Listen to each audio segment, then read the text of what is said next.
Hi friends, welcome back to another video / episode of the James Red Podcast. Today, I'm here, not on my own, but with my life partner.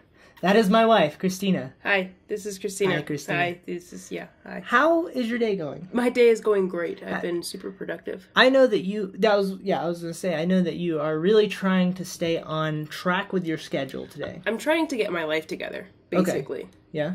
Do you feel like you made a little bit of progress in that? So far. Okay. Yeah, this is setting me back, but whatever. It's productivity.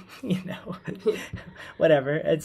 We have our personal projects, and then we have projects to help others, but obviously you're not willing to engage into the... Honestly, this is probably the only time that we're going to, talk to each other. Yes. We focus we focus on our own personal projects very, very heavily throughout the day, and we'll find ourselves existing mere feet from each other, but never talking to each other.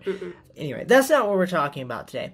I wanted to talk with you about your past as as somebody who participates in a craft that is not traditionally a creative craft. It could be considered creative. No. Well, that was the second half of that sentence was that every craft, I believe, is a creative craft, but not traditionally. Can I pivot for a second? Yes, please pivot. Can we make this little screen smaller? That way I don't look at myself? Yes, sure. I'm conceited, and it's just a really bad thing. Like that big? Oh, yeah, that's okay. Perfect. Yeah. We are now this big. Yeah. Yes, my past as a not-so-creative individual. Yes. Side note, and I know I'm just going to derail this whole thing, and that's really my job. It's okay, I'll drink some water. So our friends, Cody and Sarah, from New York City, because we're really big deals, they have a podcast as well, and I listened to a little promo of it, and I haven't had a chance to listen to the whole thing, but... He went on a tangent, which he would be cool. Okay, Christina, this is about my podcast. No, listen. But he went on a little part where it's basically like if you didn't grow up. Don't look at the camera that way. I'm not. I was looking at the levels. Move in closer. If you didn't grow up as in a creative environment, you still can be creative because creativity is a muscle, and you just have to work it. Speaking of muscles, I used to be a swimmer. Yes. Boy, I'm a segue. Wow, look at that transition. Changing the world. You were a swimmer in your past life. And the reason I want to talk about this particular subject today is because me being a very free-form individual, Really? Yeah.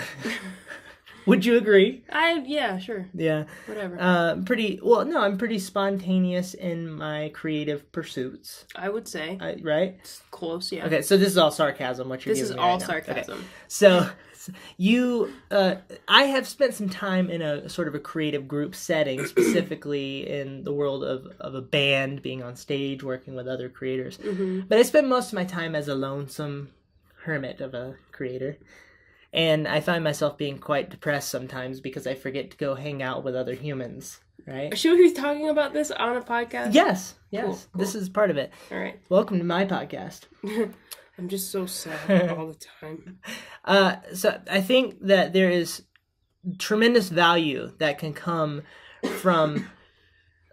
She's also, we're both recovering from a slight sickness, so if you hear some phlegm flying around, and also if you hear wind outside, that's because there's an actual plague happening outside right now in Utah. I don't know what's going on. Utah's Utah. We think a snowstorm is blowing in. Yeah. Anyway. I digress. There is value, even outside of the directly traditional creative realms of life, to working as a group with other people, and the things that you gain from that. You have an interesting perspective on that, Christina, believe it or not, because you used to be a swimmer. Now, first of all, I want you guys, as we're talking about this, as we're going through this conversation, I want you to think of this conversation as a creator. I don't want you to be turned off by the fact that we're talking about that she's a swimmer, therefore I can't relate with that. I'm not athletic anymore, so it's cool. Right. We're on the same level. Right, we're on the same... You guys aren't athletic because clearly we're on the you're same creatives. team. We're all slumpy creative people with no muscle structure. With horrible posture. You're right. You have a hump on the back of your neck. Exactly. but it's like the hunchback, but at the bottom of No. of Like the sternum down here. sternum? Sternum? That's not right. Bottom of the spine. All right. So Okay. I want you guys to think of this as a creator because I'm inspired by all sorts of different disciplines. I've spoken before on here, I believe, about how I was inspired by my time working at Starbucks, just the efficiency of things and how things have to work together to help people get their drinking time, this and that. But I'm curious, Christina, first off, what you did as a swimmer and what you accomplished as a swimmer. What? Like when What did I accomplish? I didn't drown. When you swam, what level of swimming did you make it to? I made it to the collegiate. What's the word? The collegiate rec team. The collegiate rec team. Yes, Okay. I was a collegiate swimmer. All right. Okay. Recreationally. Now, is that, how prestigious is that? It's not very prestigious. Okay, I don't know why we're talking about my swimming career as if it was I'm trying to set it up. I was very passionate. I was a state swim, like the highest level I would say was I was a state swimmer, and then I swam recreation. You won state, didn't you? I did something along those lines. Yeah. She won state. Yeah. She was a great swimmer. All of the state. I look back at pictures. They gave her the keys to the state. Like, man, I just want to be like 17 again. Those muscles. Oh no, well, what a life. You were a very intense swimmer. I remember you telling me a story one time about how you tried to do a backflip and broke your ankle or something, and then swam the next day. Yeah. Okay. So we'll go into that story. Okay. Pause. I'm gonna take a sip of water while she's dying over in the corner. Oh, the black lung. Okay, so in swimming, there's this thing called tapering, and I think it's with any sport, which is basically you work your. Can I curse? I just want to be free. You work your buns off. Whoa. Whoa. Oh gosh. So basically, you work your ass off the entire season, and you're exhausted the entire time. You're going through races exhausted, and towards the end, you start to do this thing called tapering, which is basically like you're still exercising, your heart rate is still going up, but you aren't working as hard. So think of it as the entire season, you are a car and you have the gas pump and you're filling up your tank. And then, that's what you're doing throughout the season. And then tapering is like, you're no longer filling up your tank. You're about to press the gas pedal, right? And when you taper, you have a lot of energy, like a whole lot of energy. And my coach is that because you've built that energy up over the growth of your getting better? Yeah, okay. You've built that energy up, and then after they start to press the gas pedal, you're like, holy crap, I haven't had this much energy in a long time. Okay. So my coach was like, you're using that energy reserve to gas tank. Freaking kill it on go day. Exactly. I got it. But during the taper, the coach warns us, you guys are going to have a lot of energy. Please don't do anything stupid. Well, there was a girl in gym class, and she was trying to do a backflip. There's always a girl in gym class. And that's how these stories start. In my prior life, I was a gymnast. And I was like, she's not good at doing backflips. Until you hurt yourself in that, right? Yeah, I hurt myself in that. But anyway, I was like, she's not good at doing backflips. I'm good at doing backflips. Let me show her in sneakers. And mind you, I haven't done a back handspring in at that point, 6 or 7 years. So I was like, Mama still got it. And I did it and sprained my ankle immediately. I rolled my ankle because I was doing it in shoes, big sneakers. And at the moment, everybody's watching me. Lungs. It's okay. We have to accept her recovery. This is a safe space for you to cough. Okay? This is a change in day in your life. So anyway, everybody watched me do this backflip, and I think I landed it. I don't really remember. All I remember is sitting on the ground, and everything started getting black. Okay. And I was like... Due to the ankle pain. Okay. And I was like, I can't, pass out in front of everybody. So I, hobbled my way into a corner and just sat there. Yeah.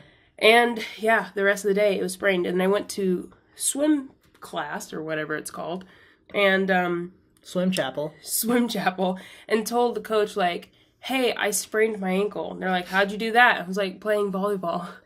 And they, of course, spoke with the coach that watched me do this backflip. And then she was like, no, she wasn't playing volleyball. This is no bueno. Like, you let down your team is the idea. Yeah, but I'm not done with my story. No, I'm saying, do not rush me, sir. Listen, no. you would have, ma'am, you would have let down the team. To an extent. If you were not a freaking hero. I was not a hero. So, story continues. The next day, was a regional meet. So it was a pretty big deal because a regional meet is when you qualify for state. Spoiler alert, I've already qualified for state at this point, but still a regional meet is pretty important. She was born qualified for state. You know, I'm kind of a big deal. Anyway, long story short, they're like, yeah, go home now and you're going to race tomorrow. And I was like, bet my ankle hurts. They're like, no. Like, so you didn't want to race?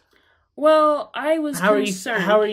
I was concerned. How are you feeling about race? I'm just trying to gauge, was it your decision to push through that, or was it it was like a mutual thing. It was a mutual thing. It was like, okay, let's figure out a way how to do this. Because you've always been a ridiculous... I want to make sure I don't take wind out of your sails.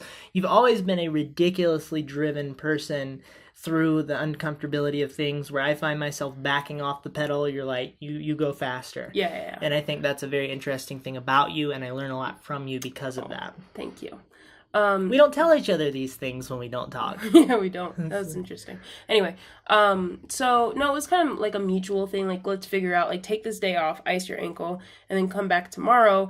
And they ended up taping Principle of the day: take this day off, ice your ankle. Quote card, yeah. Pinterest. I want that on a t-shirt. Yeah, we should take the day off, ice your ankle. So anyway, next day, what was I telling the story? Okay. Well, so you're gonna the next day you're gonna compete with an ankle that's backwards. This was probably my lowest point in life at this like stage, right? Because I'm just like a teenager. Yeah. They wrap my ankle, and I feel like, yeah, my ankle's wrapped. I'm a big deal, but I'm in a lot of pain. Mm-hmm. And so I had 2 swims, right? 2 major swims, really. And the term swim means that they're going to swim.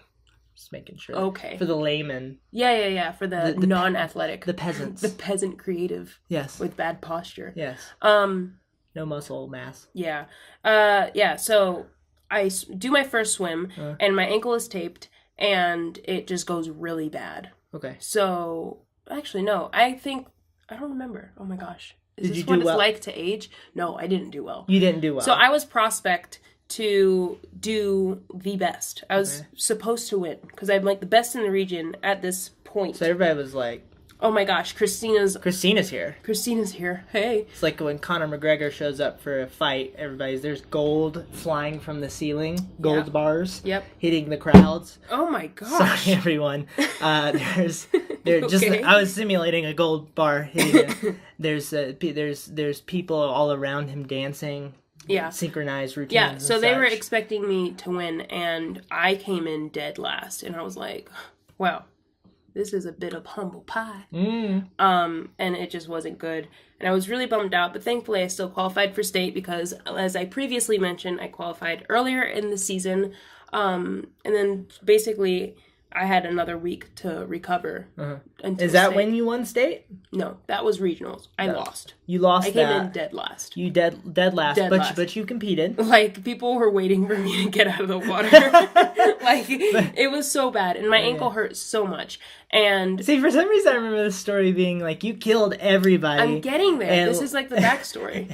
And like, your foot actually, because it was broken, acted as a flipper, and it made you go faster. And it was like a movie. Yeah, no. That is regionals. Okay. So that was like the week before was like the worst day of my life. And then you train for another week, and it's still a taper.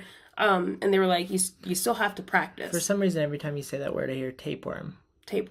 And so basically I re-sprained my ankle, and ankles are very hard to like heal because they're on your foot. They move around. Yeah. They take like 6 weeks minimum to heal, and you can re-sprain it. And I did manage to re-sprain my ankle during the week of training for state. It's an accomplishment, really. Yeah, it was great. Yeah. And now comes state. So this was regional. The whole 10 minutes of story was regional.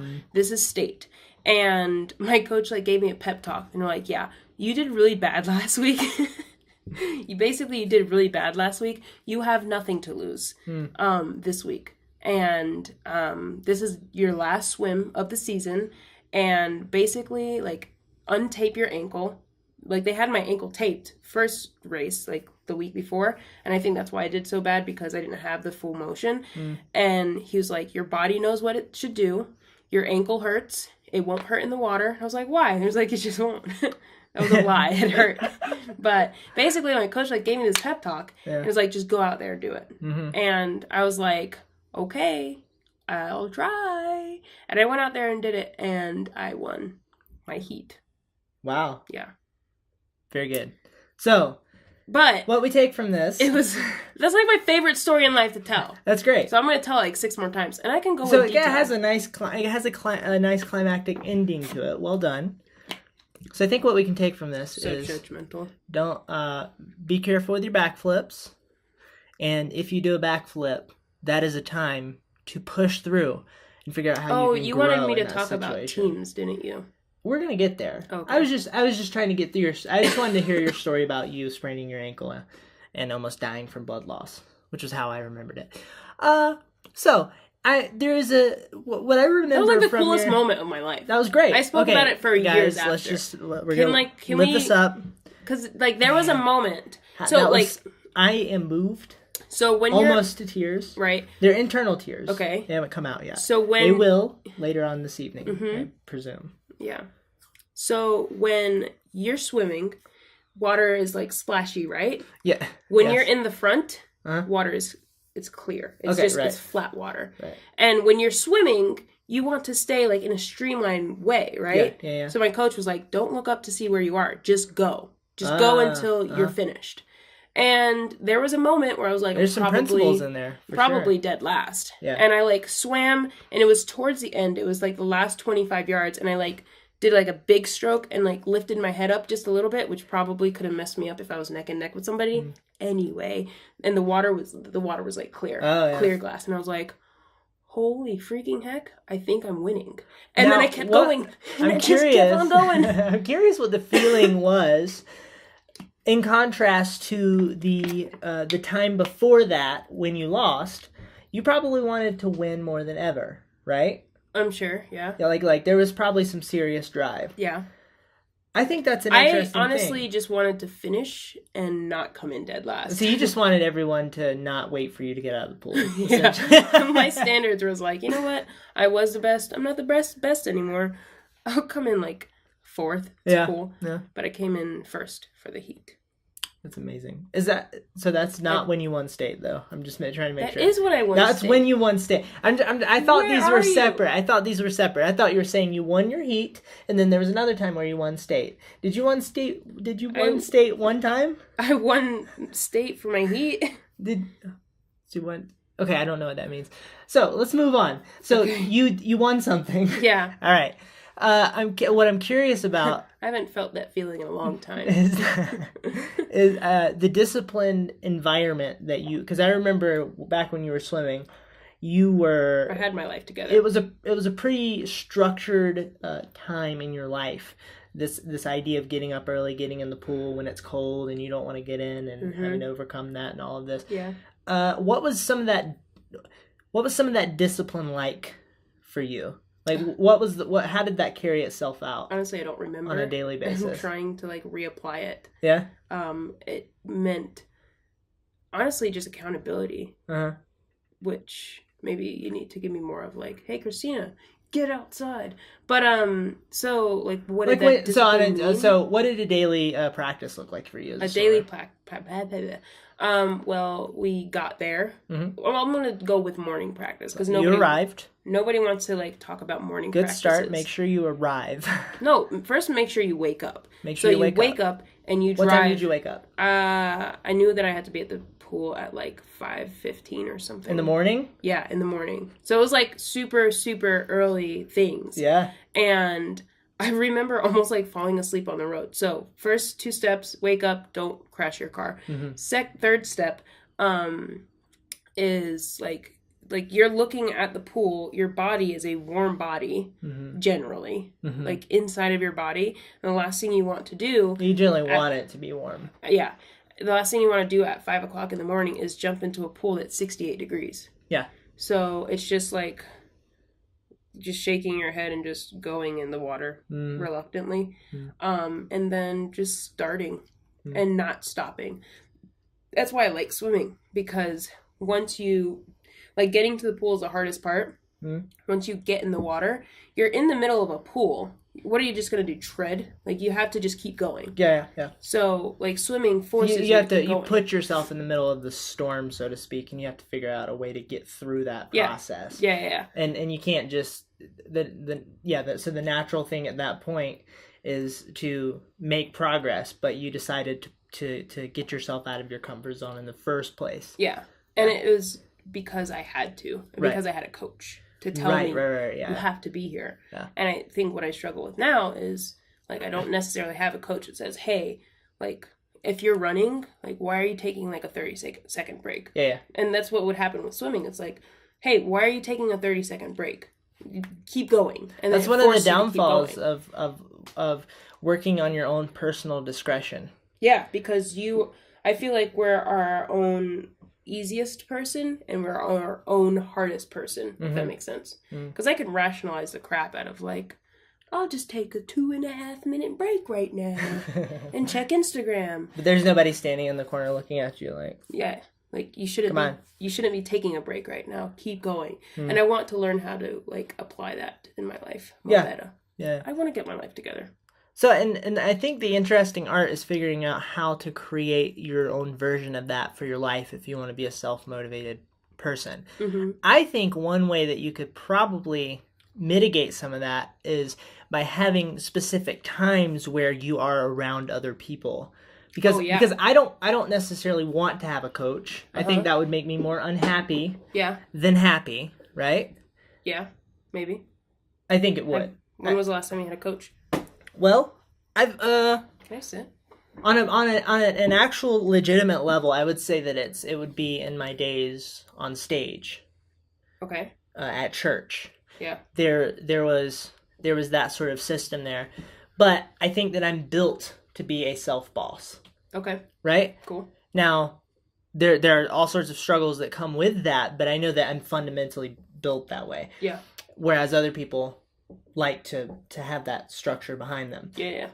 So, I think the way that you can mitigate that and still have the value of being your own self-boss, and there's also value in developing your own your own self-discipline, right? No, if that's the everybody best goes kind.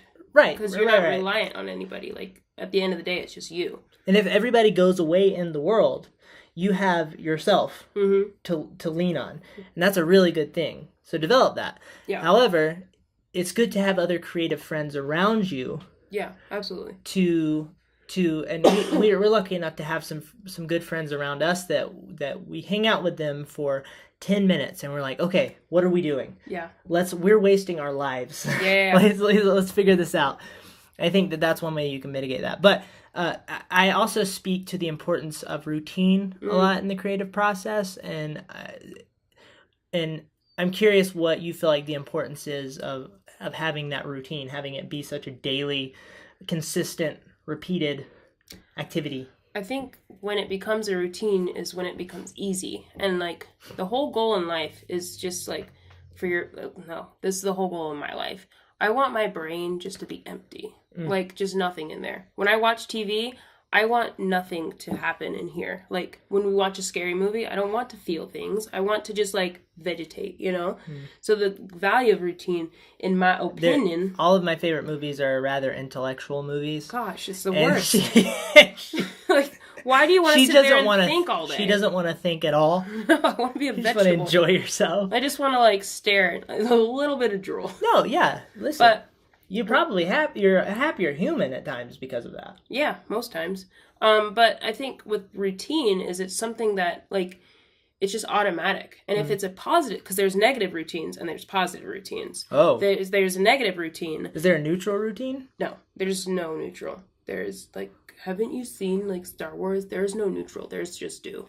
That's, like, Yodo or That was whatever. the exact quote, I think. Yodo. Yeah. I called him Yodo. That was the exact quote and the exact You character. didn't even appreciate that joke. No, I missed it for the first time around. But Yodo. That's freaking hilarious. Yodo. That's really like, funny. who the hell is Yodo? Because the quote isn't even a real quote, so it's Yodo. Oh. Anyway, so what was I talking about? I don't know. Routines.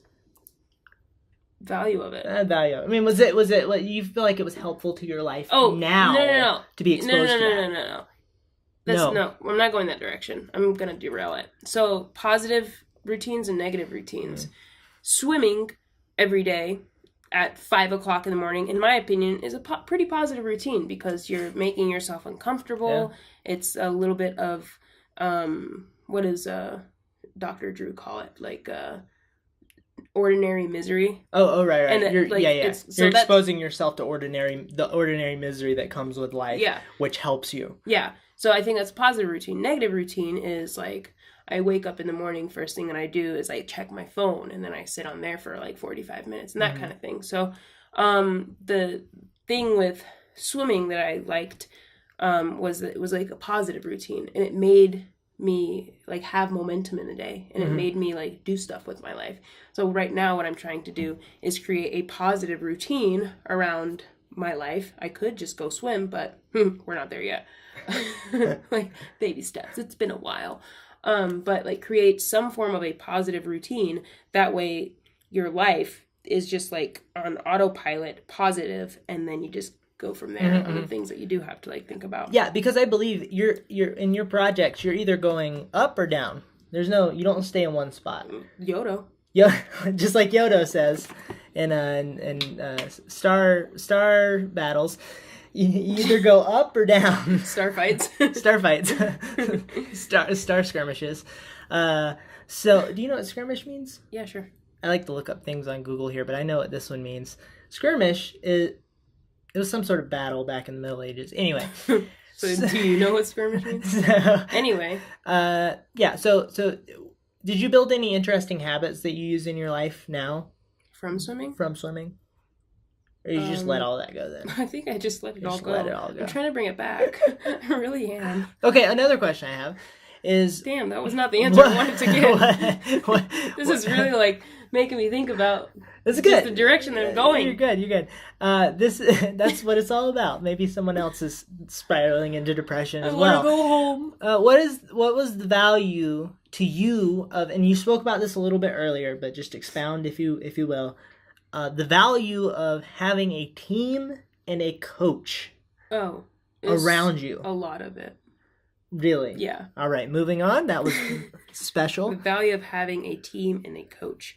So just that accountability. I was gonna say that, but like right now it's my turn to talk. I know this is your podcast, but like don't be one of those drink water hosts. The accountability is just huge, in my honest opinion. Did it push you to do things that you may struggle to do now? Absolutely. Yeah. And I think that's like when you're talking about having friends. I think it's so, and it's hard when your friends are really busy people and you're like trying to be a busy person. Just kind of the point of why you want to be around them is because they're so busy. But you don't want to like burden them like, hey, keep me accountable. I want to make sure that I'm making videos. But just the accountability. And let's say that we create a little hustle group in Salt Lake City, and every Wednesday at 2 p.m., every day at 2 p.m. we meet up at this place and we talk about our day. Now that would take a lot away from actually being monetarily productive, but that would be a good That's a good example. That's a very practical example of how you could build structure for yourself. For sure. But trying to figure out how to apply just life structure. And I think, honestly, that if you create a structure, that you will be a happier person. You're a happier person when you're doing things that you don't really want to do. It starts when you're a kid. There's a fly. It starts when you're a kid, right? The kid is happier with structure around them, even though they don't think they want the structure. Have you ever seen Nanny 911? Oh, no, I was a Super Nanny kind of guy. Oh, Super Nanny? Yeah, Nanny 911 was kind of like... Which one? They were kind of old English. The lady with the brown hair is the one that you liked, right? Yeah, super. It was the single nanny. Yeah. I like that one. Okay, that's what I'm talking about. Awesomeness. Yeah, Nanny 911 was really like... She got in there. Yeah. Like, go to bed. Posh, being posh. naughty. Posh. Time out. Time out now. No, it's like with their dog, Cooper, even him, I would argue that he is, in a sense, a happier dog because we give him structure. He's a better dog because we give him structure. Better. Maybe not happier. Anyway, so he'd probably be happier if he just kind of ran around and ran up to everybody and pooped everywhere. I think he'd be happier without structure. But we're not dogs. What he needs to understand is that if he wants more freedom, he has to stop being a freaking lunatic when we let him off the leash. That's the issue. He's grown out of that. Don't talk. He's done better. Cooper, you've done better. But if there's a dog, boy, all bets are off. Or a cat. Cat's even worse. Cats would mess him up. Dude, cats. I think Cooper would jump off a cliff to chase a cat. Okay, okay. I forget where I was going after that. Was there a lot of directness from your coach specifically? Like, yeah, that's their whole job. Okay, but why are you taking a break? Explain to me. And you're like, I don't know. I'll go back in the water. Leave me alone. Right. So the reason I say that is because I found that in times where I've had to work with other people who are very direct, they can be. I'm a very direct person. You are very direct. I'm sometimes overly direct. They can be. I just grabbed my nipple. They can be. Whenever something awkward happens, the best thing you can do is address it. Okay, so. They can be... Oh, is that what you're talking about? They can be pretty abrasive to the senses sometimes, these direct human beings. However, I grow tremendously when I put myself around these people. And there's a certain energy that happens when you're around them that they make you want to be better. Yeah. Because now there has to be respect too, right? You have to respect the person who's very direct. They're just direct and well, honestly, I don't know idiots. A direct person that I don't respect. I respect directionality. Okay. But I think that there's direct... You just bypass that again. Directionality, A James? little less compelling than Yodo. I think there can be directness without a proper moral compass. And you have a person who is not somebody I would respect. Can you give me an example with a person's name right now? Not a name, but I would say maybe somebody along like. No, I need a name. So that we know I can't in real life. Can't think of a specific. No, okay, no, I can't give you a name. Sorry. Look at me. But tell me with your eyes. Somebody who you don't respect their own actions. Yeah. In their daily life. Yeah, but I don't feel like. Just my opinion. I don't feel like. People that way are direct people. Like I don't know a direct person that I don't respect because like that I feel like those two things go in hand. Go hand direct in hand. Paired with narcissism. Oh yeah. Okay, there we go. So I just had we broke through there. Yeah. So direct paired with narcissism, bad thing. I know who you're talking about. If there is respect there, and then directness comes from that person who you respect. Yeah. You look at them and go, I want to make you proud. Yeah. Right? Now, unless you yourself are a narcissist and an idiot, which happens, but the correct way to feel, I would say, is that you would want to make that person be proud and that they call out flaws in you. Yeah. They're refineries of people. Yeah. Right? Yeah. So, it's important to put yourself around those types of people as well, even in creative disciplines and stuff where it's like, it's all subjective. Can I just say something? Yes. I think the wind just blew a rock.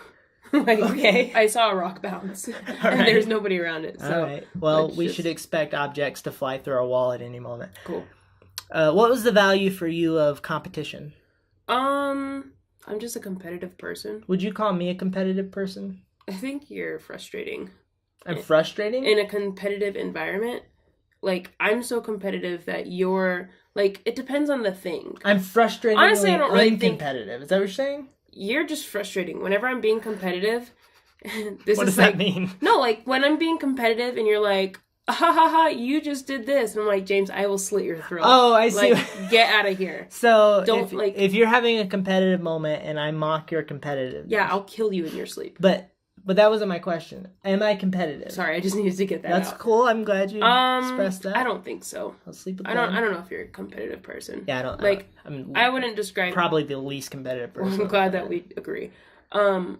Now maybe it depends on like, no, never mind. Okay. Yeah, you're just literally not What was the value of competition for you in a swimming setting? Do you think I'm competitive? Yes. How? To the point that you detach from logic. Yeah. Like, it's pretty bad. Like if there's like a game, you're playing a game, it's like you're in. Yeah. We don't. There's times when I'm not married to you. Okay, you know what? This could be the eHarmony Power Hour, but what do you see? What was the this value? This was like a bad question. What was the value to you of being competitive in that swimming environment? How did it grow you? I mean, it just makes me better. It just makes competition just makes me a better person. Not morally, obviously. Were there times where you got in the water and you saw the person next to you and you're like freaking going down? Like no. Okay. But there were times because it doesn't happen in the water. In the water, I'm focused.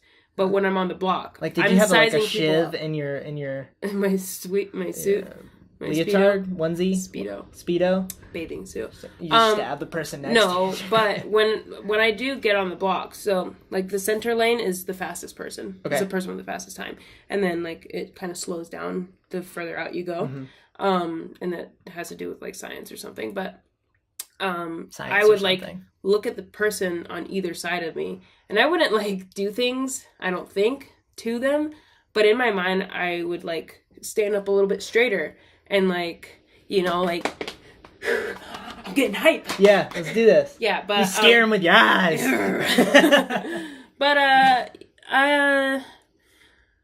in the moment, no, but prior, yes. I'm sure that there's things like I'll judge the heck out of a person if I'm going up against them in competition. Like if they were like small and Asian, I felt like they were really good swimmers. You think your times actually got better because you had to race the other people?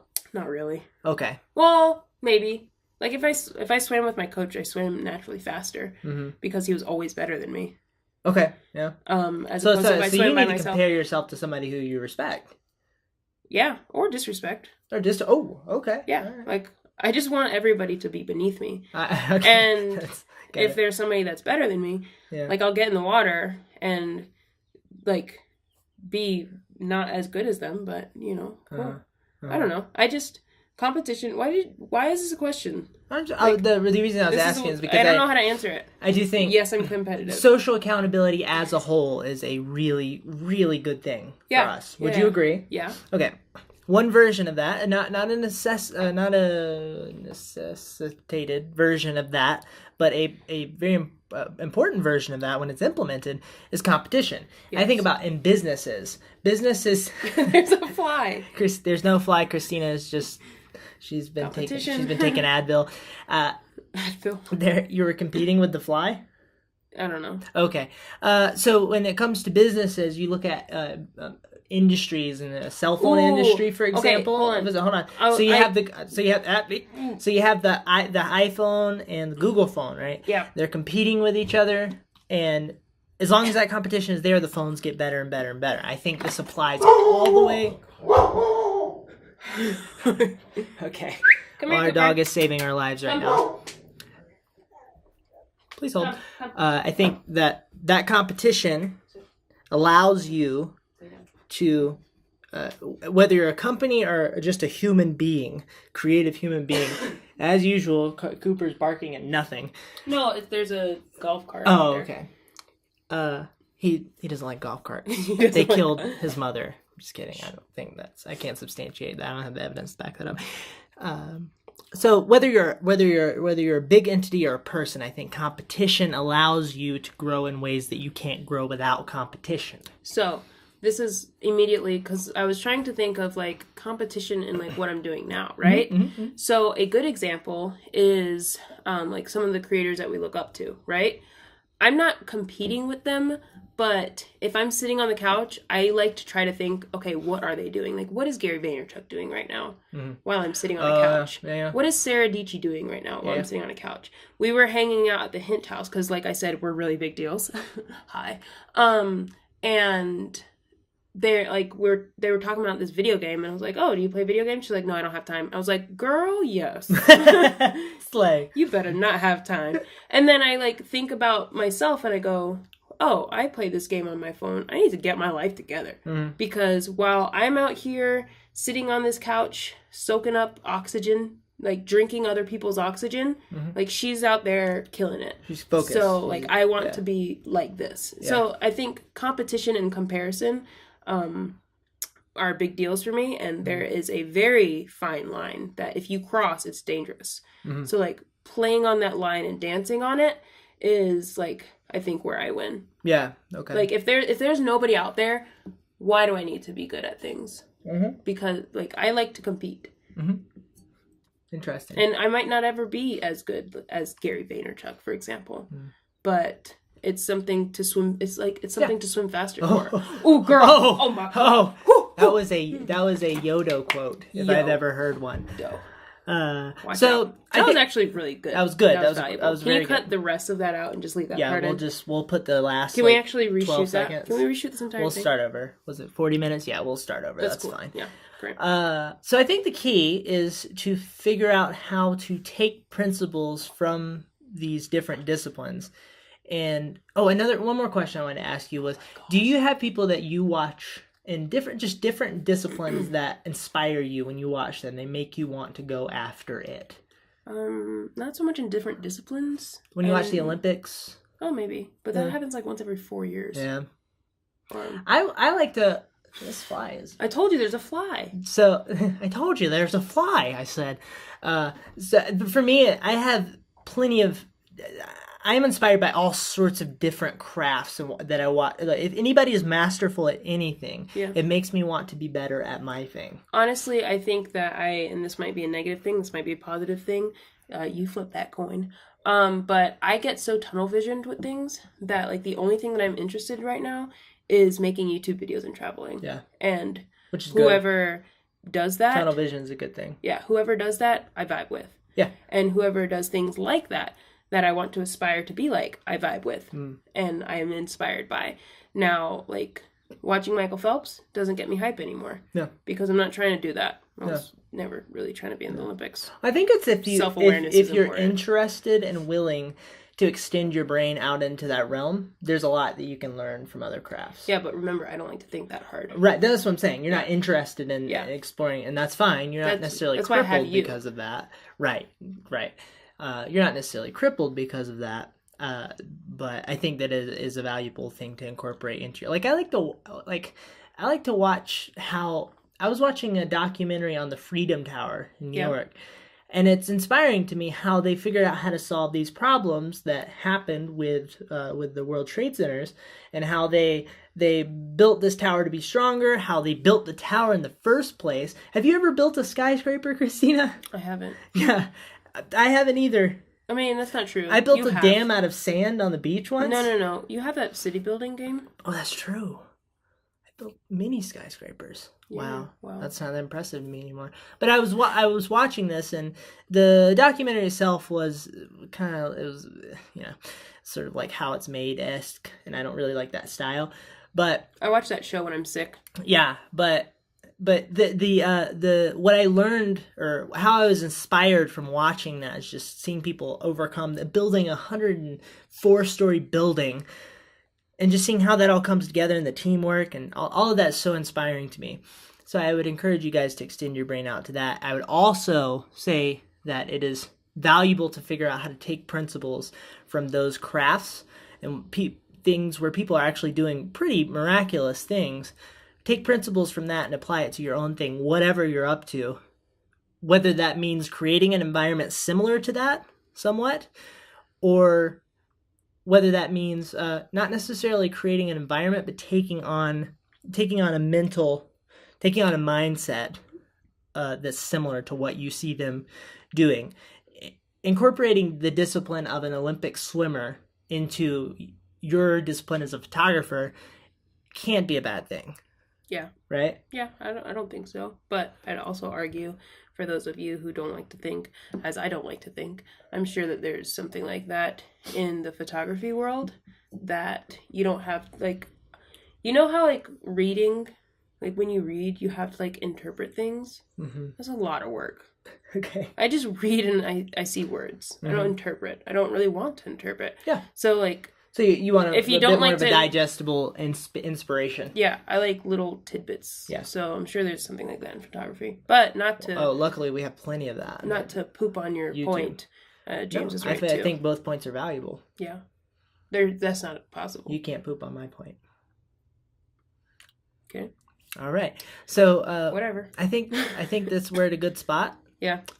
Thank you guys so much for listening and or watching.